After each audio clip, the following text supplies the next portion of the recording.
Assalamualaikum warahmatullahi wabarakatuh. Ketemu kembali bersama saya Gusmat.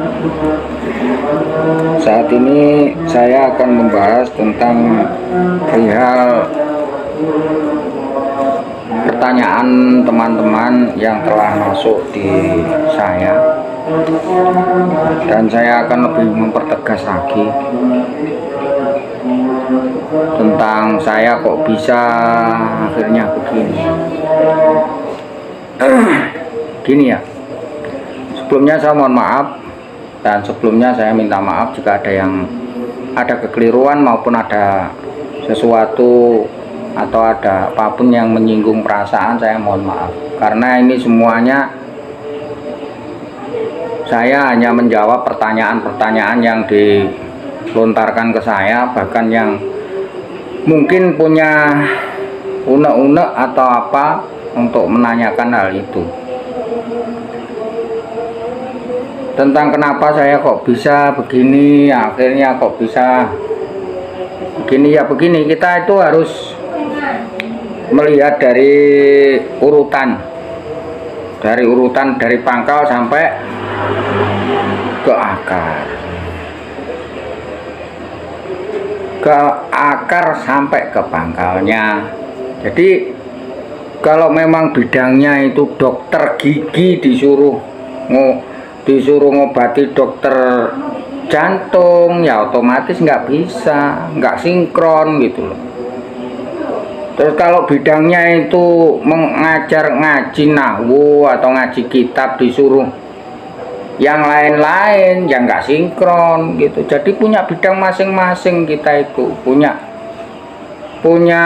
apa ya, yaitu punya tempat sendiri-sendiri, memiliki kelebihan sendiri-sendiri. Jadi kelebihan itu kalau disinkron-sinkronkan ya nggak sinkron gitu loh. Di orang semacam saya, terus terang saja, itu memiliki keterkaitan. Tuh, satu itu tadi pertanyaan sudah saya jawab. Kenapa saya kok bisa? Ya nggak tahu, saya itu tahu-tahu umur berapa itu udah nggak macem-macem gitu loh.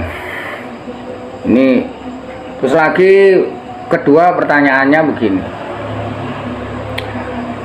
kenapa, atau alah paling yo Gusmat petok wong ayu ijek kesengsem ijek seneng. Namanya juga orang hidup itu pastilah, namun kita itu bisa mengendalikan gitu, mengendalikan. Kalau kita itu enggak, ya enggak lah, kita itu bisa mengendalikan. Karena apa? Allah menciptakan itu sudah pasti kok. Satu itu, kedua itu mengendalikan. Alah paling yo burung ngono kae. Nah, ya hanya gitulah. Itu kan hanya casingnya saja gitu. Tampang di muka dan sebagainya itu hanya casing. Luarnya saja. Kalau sudah di dalamnya itu ya sama.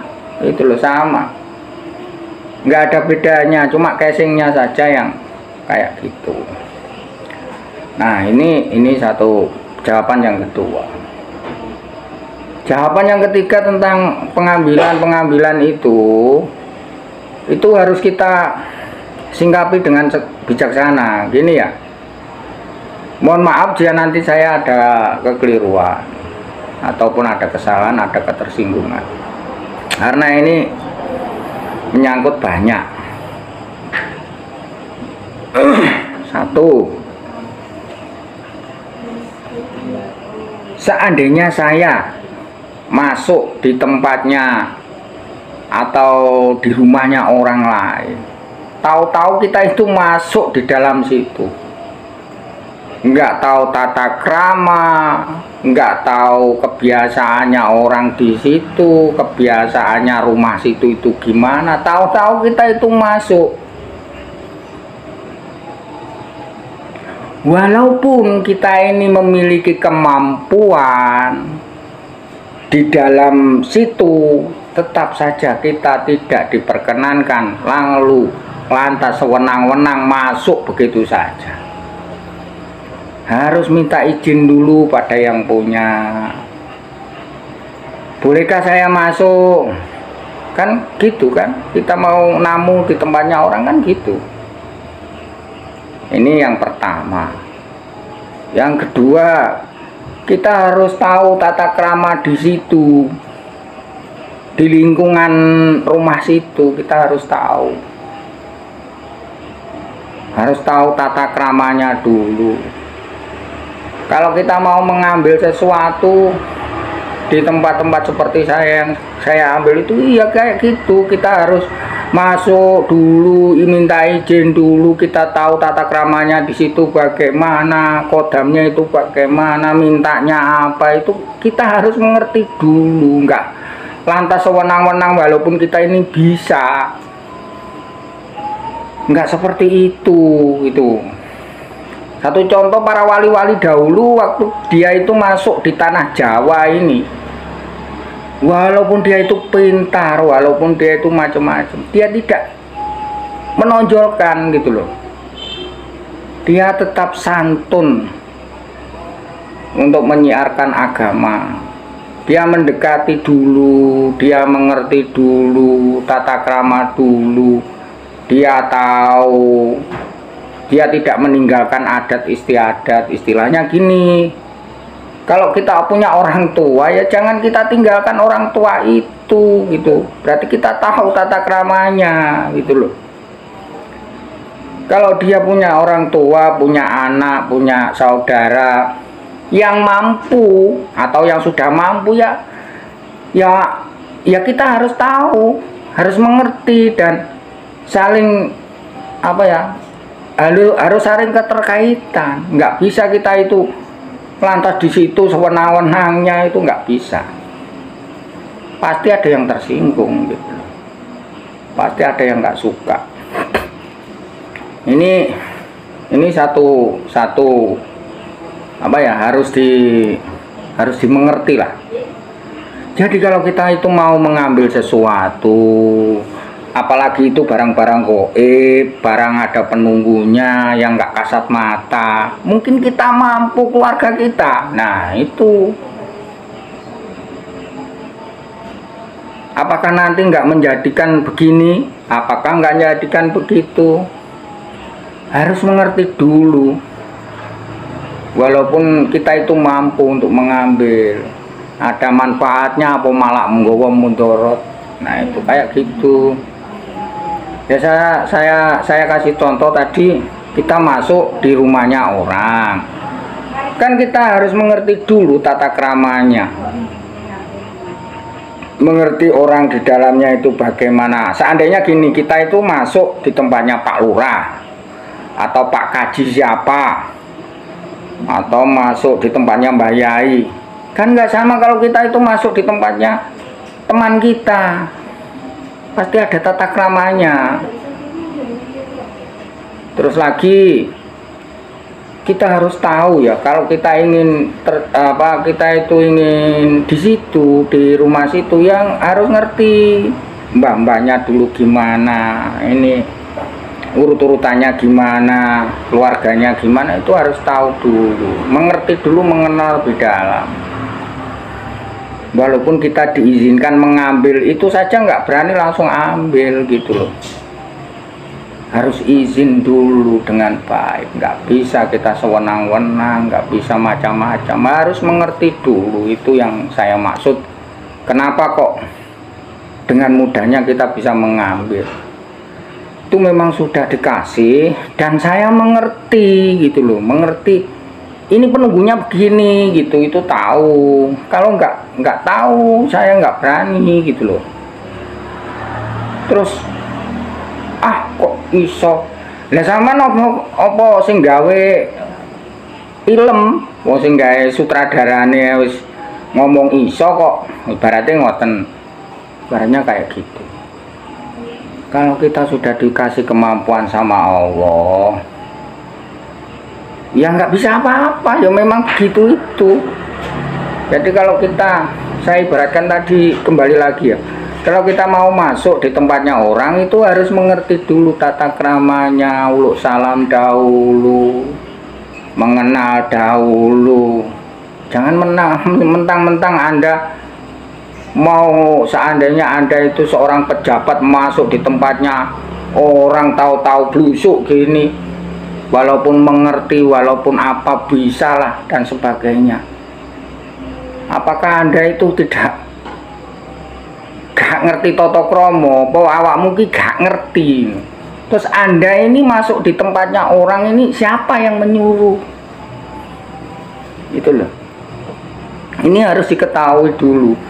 Terus moro-moro sampean momoni cukup barang sing koyo ngono ya, mengambil barang semacam itu, tahu-tahu asal ambil, walaupun sampean mampu wes tak jupuk ae wes.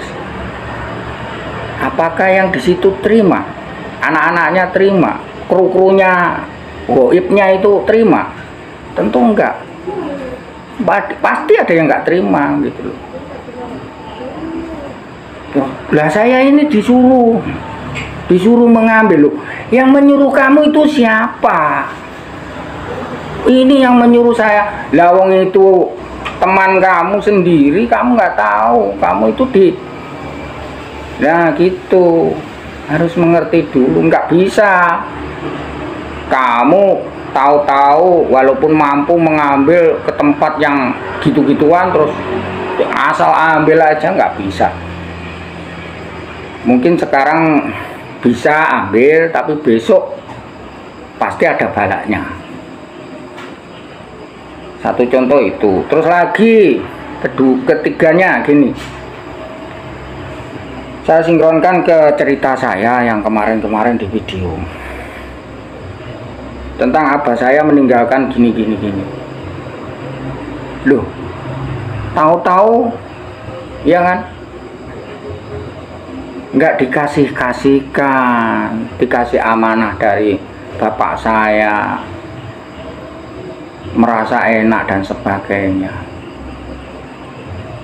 merasa nggak ada kejanggalan di lingkungannya. Cobalah koreksi ini, seandainya film ya, diputar dulu lah, nanti akan kelihatan kok, kelihatan gitu. Jadi semuanya itu upah dari Allah. Kalau kita itu dikasih kejembaran rezeki ataupun apapun, itu upah dari Allah, hadiah dari Allah. Jadi kalau saya ya, seandainya saya ini mau masuk di tempat yang angker atau di tempatnya orang, ya harus tahu dulu apa ya, kebiasaannya keluarga di situ bagaimana. Seandainya saya ini mau menawar brambang lah, moro-moro kang iki piro brambangnya, kan ya nggak bisa. Ya harus mengerti dulu orangnya, karakternya gimana, kan gitu. Kayak gitu itu. Nggak bisa kita itu mentang-mentang memiliki sesuatu lantas saya mau-maunya atau nurut karo omongane wong sing gak jelas asalnya, atau nggak mengerti di bidangnya, hanya tahu ceritanya. Ya nggak bisa. Meninggalkan tata cara yang di rumah situ atau di lingkungan goibnya situ, nggak bisa. Harus mengerti tata caranya, sifatnya. Jangan-jangan ini dikasihkan hanya memancing kita agar seakan-akan itu dia itu ikut ya, namun dikasih kehebatan bekau ini tuh, lantas kita itu percaya bahwa ini barang bisa ngasih tua, ngasih anu. Nah akhirnya kita melupakan Allah gitu loh. Ini harus disingkapi dulu. Jadi nggak bisa. Barang halus itu namanya juga barang halus, menyasarkan orang itu juga dengan halus, dengan kata-kata halus gitu. Jadi kalau ya itu tadi saya bilang, harus mengerti dulu tata cara yang di situ, satu adat istiadatnya, kemauannya bagaimana dan sebagainya lah. Umpamanya ini loh mas, awake dhewe ini Iya ya, gimana ya?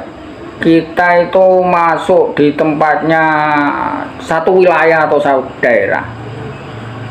Terus tahu-tahu kita masuk aja sebagai seorang pemimpin nggak ngerti adat istiadatnya situ, ya kan nggak bisa.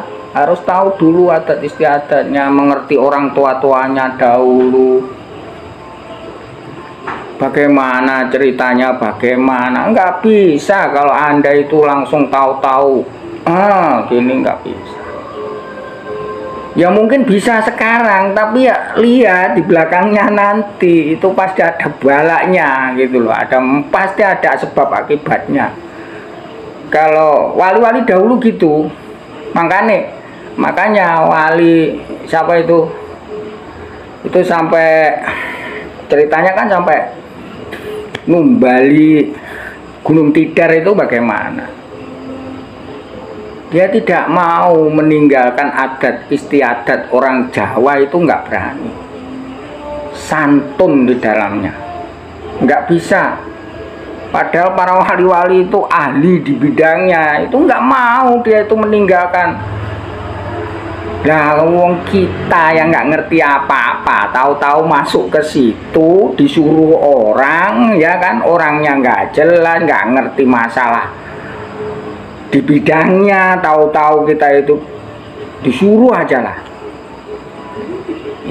Ya akhirnya ya kayak gitu, menyinggung yang lain-lain gitu. Pasti itu nanti nggak sinkron sama yang lain-lain, pasti bertentangan. Ada yang tersinggung juga. Sama di tempat goib ya sama seperti itu.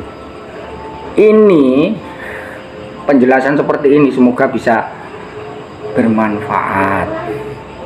Semoga bisa menjadi edukasi kita.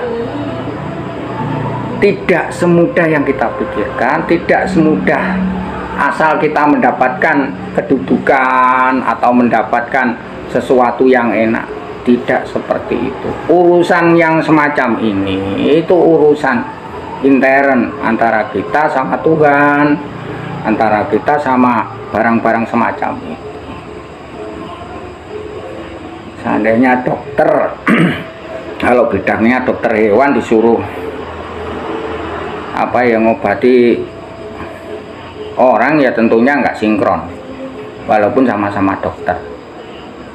Nah, sama juga kiai ini bidangnya ahli kitab, disuruh bidangi seperti goib-goiban kayak gitu, ya mungkin bisa hanya sekilas. Kalau disuruh ngaji kitab ya bisa, memang bidangnya kayak gitu. Jadi harus sinkron gitu loh. Semoga ini bisa menjadikan edukasi. Makanya kita itu kalau mau masuk di tempat apapun, dimanapun, itu harus mengerti dulu di situ. Satu, tahu cikal bakalnya dahulu bagaimana, mengerti maksud dan karakternya. Satu, walaupun kita tahu, walaupun kita bisa kita tahu, itu pun ora oleh ninggane kesopanane. Kalau kita ini mengaku pintar itu harus tahu kesopanan gitu loh, harus mengerti. Itu satu. Kan kita itu sudah pernah diajari ini tata ini. Kalau tahu-tahu masuk berarti nggak tahu kesopanan. Nggak tahu itu berarti hanya taunya gitu. Pasti menghormati yang tua-tua lah intinya. Yang di situ kan goibnya kan ya ada yang masih muda juga, tua-tuanya kan ada juga. Sama kita pun ya harus mengerti yang tua-tua dulu. Setelah mengerti yang tua-tua, mengerti lah kayak gitulah. Ya sudah lah, pokoknya kayak gitu ya, kita bisa mengoreksi diri lah.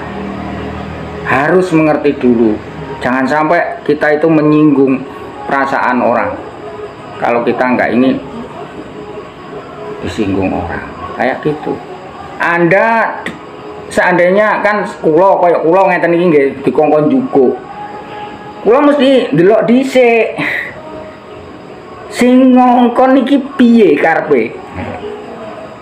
Walaupun saya ini moro-moro diangkat terus moro-moro belak nengen atau pripun ngoten. Jadi wah kula ngapunten Pak, kula mboten saged. Nah ibaratnya mergi tasih enten sing ngeten. Niki enten ngetene lah. Keduduk-duduk permasalahannya harus di nganu dulu lah. Nggak bisa kita sewenang-wenang atau sewenah-wenah. Sok wiyah-wiyah itu nggak bisa. Ini semoga menjadi edukasi dan semoga menjadikan kita lebih dewasa lagi. Jangan saenak udele dhewe. Umpama wong ngomongi kayak gitu. Terus yang sing ngongkon sapa, mengerti apa ora di bidangnya, ya ta? Terus tahu tata kramanya apa enggak? Apakah hanya ngongkon teh dek kono penak nak wis bar kuwi, bar njupuk barang kuwi terus penak. Mungkin saat ini Anda enak atau saya enak, tapi nantinya ini ke belakangnya ini loh.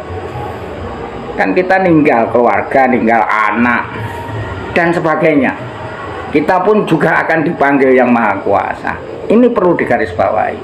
Makanya ada Hasan Bisri atau siapa itu yang bilang begini, saya nggak perlu beribu-ribu dalil, kan gitu kan. Saya nggak butuh berapa ratus penjelasan, saya cukup satu, kematian. Dalil saya hanya kematian saja. Jadi momen ini umur hanya ingat bahwa kematian ini akan menunggu kita dimanapun kita berada. Dan kita juga meninggalkan keluarga-keluarga itu. Seandainya keluarga jenengan digitukan orang, apakah jenengan juga mau? Nah ini bal-balik, harus sinkron ini gitu. Terima kasih, matur nuwun. Mungkin saat ini kita itu masih banyak lupa, banyak khilaf. Monggolah kita perbaiki. Jika ingin seperti itu, jika ingin jadi orang dokter ya sekolah dokter. Jangan meninggalkan, ya seandainya gini loh. Nah gini aja lah, umpamane satu wilayah terus mau ada pimpinan di situ, diambilkan dari wilayah lain yang kita nggak ngerti adat istiadat di lingkungan kita yang akan dipimpin, terus gimana? Sedangkan yang tua-tua aja ditinggalkan, nah kayak gitu. Ya sama kalau kita di barang-barang goib ya semacam itu. Dawang maunya mengambil goibnya, tapi kita melupakan khotam-khotam di situ. Tahu-tahu bendanya diambil aja ya. Ya tunggulah akibatnya nanti. Ini semoga menjadi edukasi. Terima kasih, matur nuwun. Bila ada kata-kata yang kurang berkenan, mohon maaf. Matur suwun, terima kasih. Assalamualaikum warahmatullahi wabarakatuh.